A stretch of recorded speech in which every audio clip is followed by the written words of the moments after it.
Hello, and welcome back to another channeled message of the day. My name is Cassandra. You can call me Cass, Cassie, Sassafras, whatever you wish. I am a spiritual guide, an intuitive tarot reader, and I'm pulling 3 cards. Oh, let me show you. From this it's a tiny little baby deck today. Look at this. They're just so tiny and small. And it makes me feel like a giant when I use these. But I will link the maker. I'll link the Etsy shop where you can get this for yourself below. So, actually one of my favorite tarot readers makes this deck. She makes other decks too. Okay, the first card to come out is the Hierophant. The next is the Hanged Man.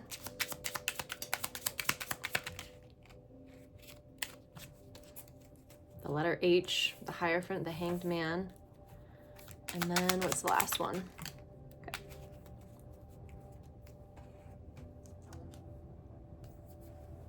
The Lovers. So we have the Lovers, the Hanged Man, the Hierophant. All right, so let me channel in here and see. We also have the Four of Pentacles at the back of the deck. I might as well show you that too. So let's see what we have. There's so much light language coming through, like my hands recently. So this could be something that you also are working on, or maybe you're curious about. And my advice for you is to just start moving without judgment. You can even close your eyes and just move. And you can do this in the safety of your own bedroom with no one watching, you know? And just see how it feels. Set an intention. Okay, anyways, this is not a light language class here, but you can join my master class that starts on Wednesday, and we go through all of this. But anyways, the Hanged Man, the Hierophant, the Lovers. Okay. You are ready for an up level in a relationship. So with the Hierophant, this is a spiritual master. This is spiritual mastery. This is ascending consciousness. This is ascended masters that you could be tapping into or that are like with you energetically. This is also traditions. So it could also represent marriage. It's the card of Taurus as well, which is very much that romance. Ooh, I'm getting the chills. The Hanged Man is all about a completely new perspective. And for me, I'm feeling like this is, for you, what's coming through me is that you are seeing yourself in a new way. You're able to see yourself in a new way, getting a new point of view in who you are, what you can do, what you have to offer, what you can bring to the table. And so this is where Spirit is calling you to really tap in with your highest self, of how would your highest self show up in relationship. And this could be with like your mom, your cousin, a family member, a friend. It doesn't have to be a romantic relationship. But obviously we have this picture here with the Lovers, which looks very romantic. So for some of you, that's why I got excited too, because it just feels like there's this overall new foundation that you have set for yourself when it comes to the next relationship that you're in, or even if you're in a relationship, up-leveling within that relationship. And not just up-leveling, but seeing yourself as already up-leveled. You know what I mean? It's like there's something about, okay, that's what's coming through. Spirit is saying, that it's really important for you to recognize that you've come so far. You have done so much. You've done so much, and now it's time to be. So instead of trying to do certain things, and what's coming up is my old relationship. It was like a 4+ year relationship. And it was, I was very attached to him. And for a long time, I would just feel that my issues were the problem. I wasn't doing enough work. I need to work on commitment. I need to do this. I need to do that because I need to be better. I have issues. I'm emotionally erratic, all of these things. And so I did a lot for myself. And I will say, like, joining a women's group and these things like really helped me but they also helped me realize that that relationship was not for me. And it's not me that's the problem. It was the dynamic. And we were no longer an energetic match. I don't think we ever were, to be quite honest. I don't think we ever were an energetic match. Usually when you get into a relationship with intentions that are not completely pure or from your highest self, you're going to see that play out throughout the relationship. And that's a lesson that I'm really learning, is like, why did I get into that relationship in the first place? And for me, I mean, especially with this Four of Pentacles, I felt like I needed someone else to just help me feel more stable. I felt like I needed even financial support and a companion, like, to do things with.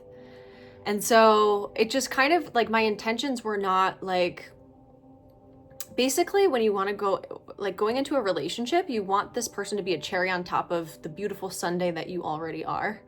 And not be like, well, I need your chocolate sauce and I need your ice cream and I need your sprinkles. Like, you have to be the one to actually be the okay, now I want a chocolate sundae. Now I want a sundae with fudge, with hot fudge and whipped cream. But this is exactly what it's like, so delicious, so yummy. You don't want to just seek out that delicious yumminess from someone else. You want to feel that within, and that will attract the perfect counterpart.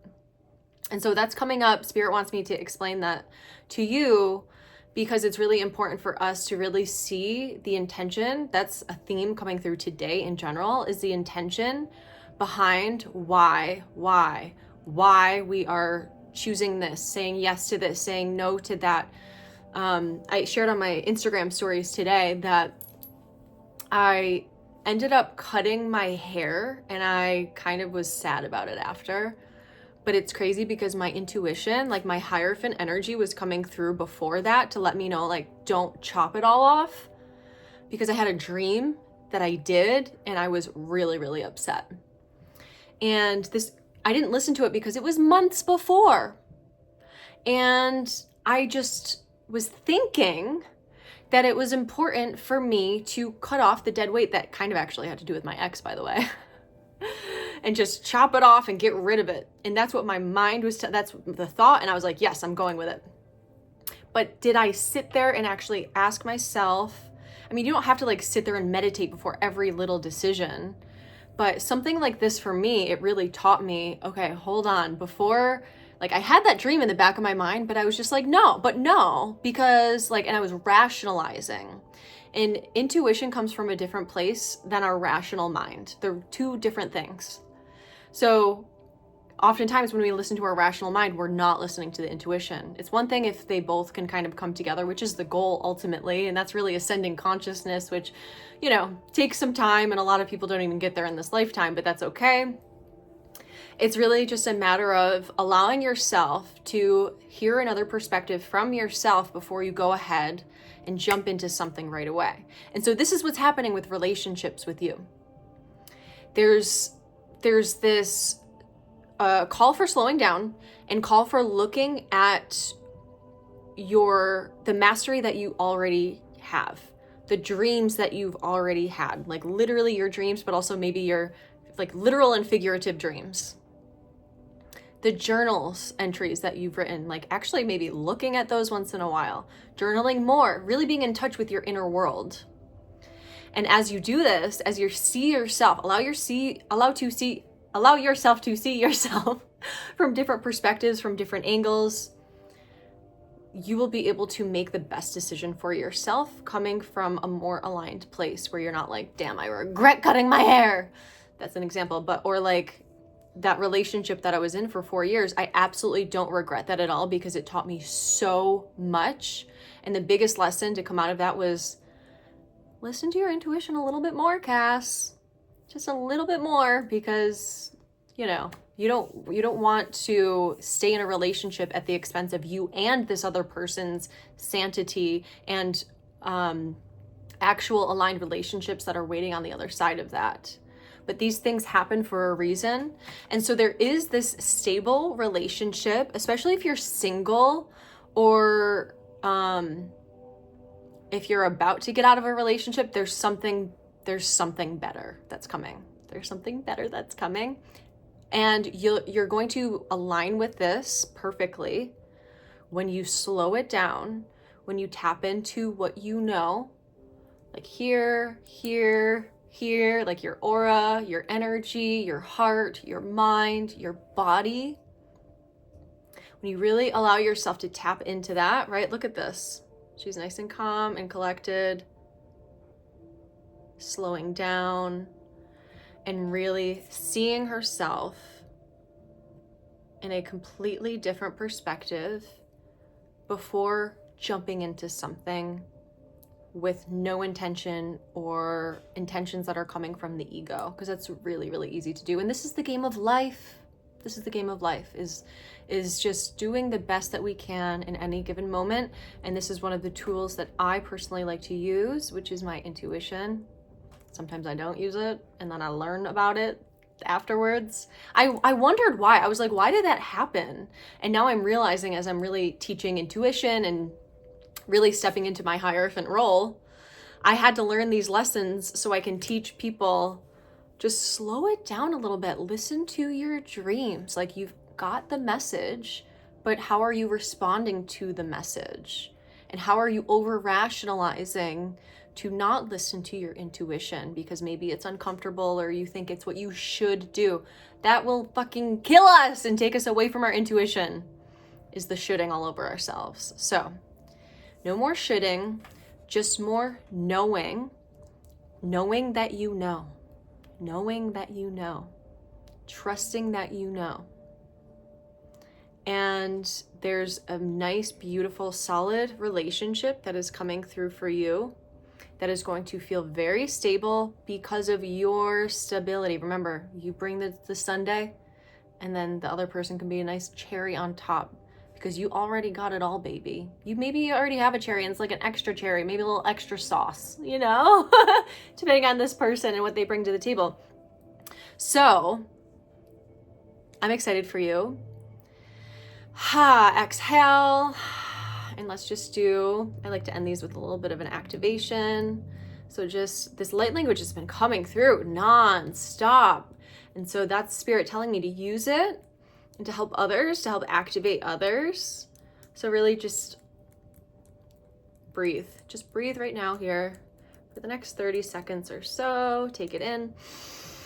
Prai sikai, hu shikai, sikayon, sikayon, throat, third eye, crown, gai shikayon, hu shikayon, activation, running through soul star chakra, connecting with the highest self. There you go. Feeling a little bit more connected with your highest self here. Okay, with that said, shikayon. I just want to keep going. You can book a personal reading with me. You can also do a personalized activation with me. I have a lot of different offerings, so you can check the links below, and I would love to meet you soon. But until next time, have a beautiful day.